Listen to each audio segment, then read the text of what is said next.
గోవాకైతే వచ్చేసాం, కానీ మన దగ్గరేమో బడ్జెట్ తక్కువ ఉంది. గోవాలో మన తెలుగోళ్ళ. హలో భూపతి ప్యారడైజ్, చెప్పండి బ్రదర్. మన దగ్గర బడ్జెట్ కొంచెం తక్కువ ఉంది. లో బడ్జెట్ లో మంచి స్టే చేయడానికి రెసార్ట్ చూపించచ్చు కదా. మన తెలుగు వాళ్ళ కోసం నేను ఉన్నాను కదా.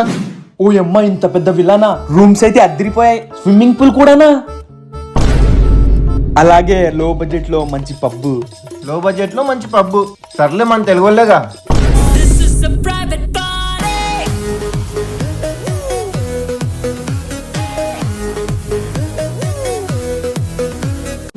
బ్రదర్, పబ్ అయితే అద్దరిపోయింది, మంచి స్పా తీసుకెళ్లొచ్చు కదా లో బడ్జెట్ లో. మళ్ళీ లో బడ్జెట్ లో స్పానా? తెలుగోళ్ళం బ్రో. సర్లే, సెంటిమెంట్ మీద కొట్టావు. సో గైస్, మన తెలుగోళ్ళు గోవాకి రావాలనుకున్నారా? అయితే ఇప్పుడే బ్రదర్ నంబర్ కి కాల్ చేయండి. మన తెలుగోళ్ళు అంటే ఇంకా మంచి డిస్కౌంట్ ఇస్తాడు. ఏంటి ఇక్కడ కూడానా? సరే, వచ్చేసేయండి.